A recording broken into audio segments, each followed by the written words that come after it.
Halo, Assalamualaikum warahmatullahi wabarakatuh. Ketemu lagi di channel saya, Lilis Kartika Rafaeja. Yeay. Nah, di video kali ini saya akan membahas tentang tips menghemat bahan makanan.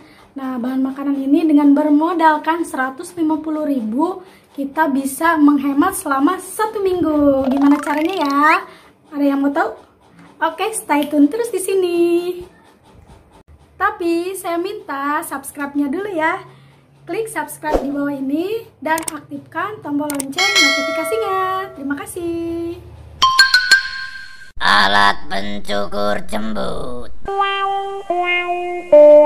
Nah, sebelumnya saya mau klarifikasi dulu ceritanya nih. Saya minggu kemarin itu posting tentang bahan makanan yang saya beli.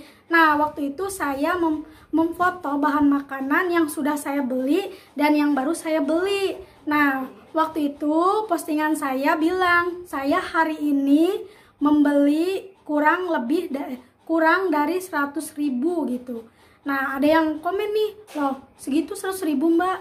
Terus ada yang komen, emang cukup mbak 100.000 buat seminggu? Terus ada yang komen, 100 minggu mah cuma buat sekali makan doang gitu katanya. Nah, ini saya mau mengklarifikasi. Sebelumnya itu di foto itu saya memfoto semua bahan makanan yang ada di kulkas saya, yang sudah saya beli dan yang baru saya beli.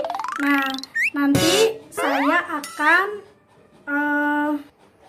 mencoba menghitung bahan makanan yang ada di foto itu. Nah, nanti ada di sini ya. Nah, yang pertama itu telur. Telur saya beli dari 2 minggu kemarin itu 2 kilo. Saya hitung ada 32 butir. Nah, mungkin pas sekarang saya hitung ada 23 butir. Mungkin itu ada 1,5 kg ya. Dan kurang lebih itu harganya 25 ribuan. Nah, yang kedua sambal. Sambal itu saya beli 5.000. Lalu ayam. Ayam saya beli 6 on, harganya 20.000. Lalu ikan nila saya beli setengah kilo, itu isinya ada 5. Saya beli setengah kilo dengan harga 12.000. Lalu tahu sama toge saya beli harganya 5.000, tahu 3.000, toge 2.000. Lalu ada sayur sop saya beli harganya 6.000. Dan ada sayur asem saya beli harganya 5.000. Lalu ada bawang-bawangan itu saya beli dari minggu kemarin, itu masih ada sisa, mungkin sisa itu saya hargai 10.000 ya. Lalu ada ikan asin saya beli 12.000. Dan ada lengkuas jahe kuning saya beli itu 7.000. Lalu ada pisang saya beli seikatnya 10.000. Lalu ada coel saya beli 5.000. Dan sereh dan salam saya beli 3.000. Lalu yang nggak saya foto itu sarden ada di kulkas, saya beli 1 kalengnya 10.000.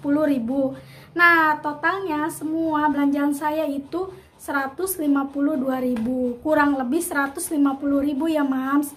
Nah, banyak yang nanya, apakah segitu cukup untuk kebutuhan memasak 1 minggu? Nah, di situ saya menjadi tertantang. Saya ingin menghemat bahan masakan saya dengan segitu harga 150.000 itu, kurang lebih saya bisa masak sampai 1 minggu. Dan hasilnya alhamdulillah saya bisa. Nah, bagaimana sih caranya untuk menghemat bahan makanan seharga 150.000 dalam 1 minggu? Nah, ini tipsnya ya mam, stay tune terus. Nah, cara saya untuk menghemat bahan makanan 150.000 untuk 1 minggu, yang pertama adalah niat. Sebelumnya kita harus niat dulu, niat untuk berhemat.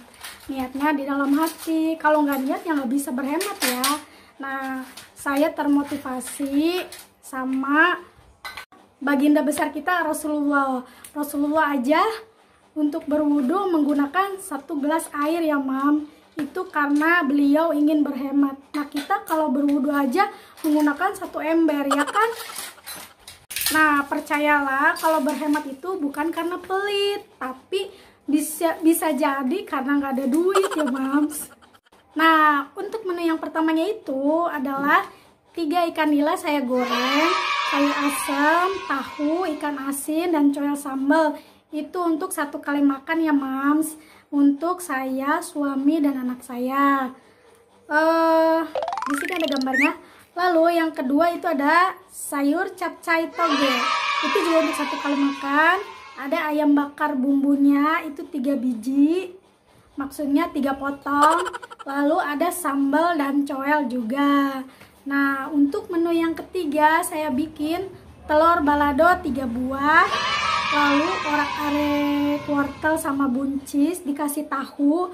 Lalu ada orek tempe dan ada sayur kuning telur buat si kecil. Dengan 1 telur ya.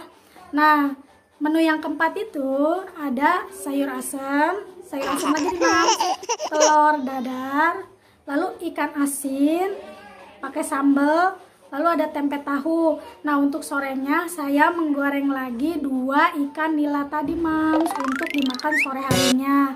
Cuman nggak kefoto sama saya ya.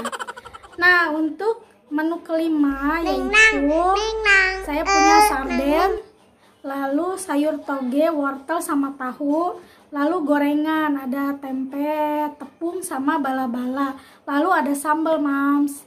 Nah, ini untuk menu terakhir ya Mams. Ini penghabisan bahan di kulkas, itu saya bikin sayur sop aja.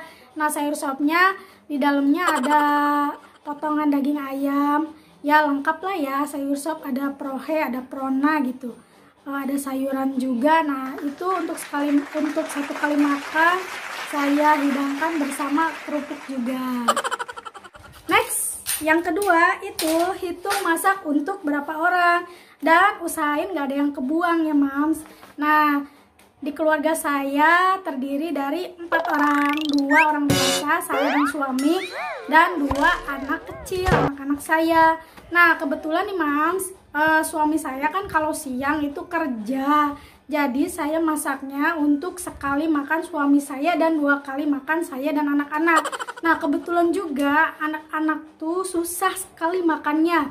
Nah, contoh anak saya yang besar aja nih, dia tuh suka pilih-pilih lauk yang dia mau, cuma telur ceplok atau fried chicken yang ada di sini. Jadi dia keseringannya beli atau mie rebus, mie instan gitu ya Mam, mie goreng, mie instan. Dia keseringannya beli, dia susah kalau makan saya yang masakin gitu. Nah, kalau yang anak saya yang paling kecil, dia porsinya itu baru sedikit, jadi lauknya saya suka bagi 2 dengan dia gitu Mams. Caranya, jadi lauknya nggak ada yang terbuang Mams. Lalu tips yang ketiga adalah sabar dan bertahan. Nah, kenapa sih saya harus makan itu aja, siang makan itu, malam makan itu ya? Kenapa sih saya nggak bisa jajan di luar? Nah, itu sebenarnya saya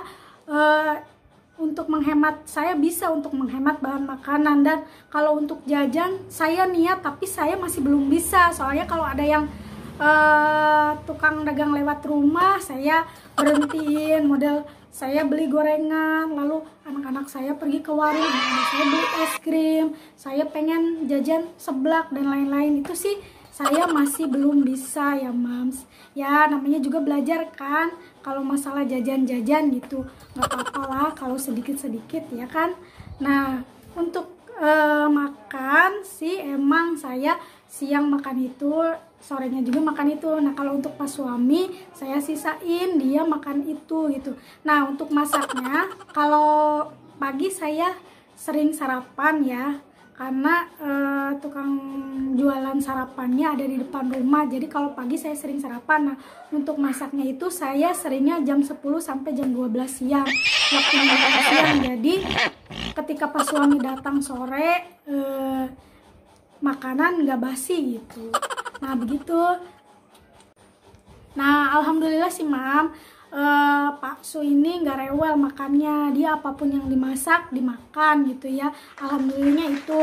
Nah kalau anak saya yang paling besar itu dia agak rewel makannya, dia nggak suka gitu makan makanan yang terlalu pedas atau terlalu berbumbu, dia nggak suka, dia emang susah makan gitu. Dia sukanya makan yang seperti chicken gitu ya, terus seperti telur ceplok sama kecap, mie-mian, dia makannya itu aja. Jadi saya tuh bingung, jadi kalau masak banyak ya nggak kemakan, jadi saya masaknya sedikit tapi habis gitu. Nah kalau misalnya bahannya habis, nasinya masih ada, saya bikin nasi goreng, sesekali saya bikin nasi goreng gitu, jadi nggak ada yang kebuang Mas. Nah sampai di situ aja ya Mams tips saya kali ini. Mudah-mudahan bermanfaat. Nah yang mau melakukannya, lakukan 3 hal tadi ya. Mudah-mudahan semuanya lancar melakukannya. Dan niatkan ini positif dan baik gitu ya. Berhemat itu bukan karena pelit ya. Ini kegiatan positif dan baik. Apalagi di tengah situasi seperti ini ya kan. Kita nggak tahu kalau sekarang kita bisa menghasilin uang berapa gitu.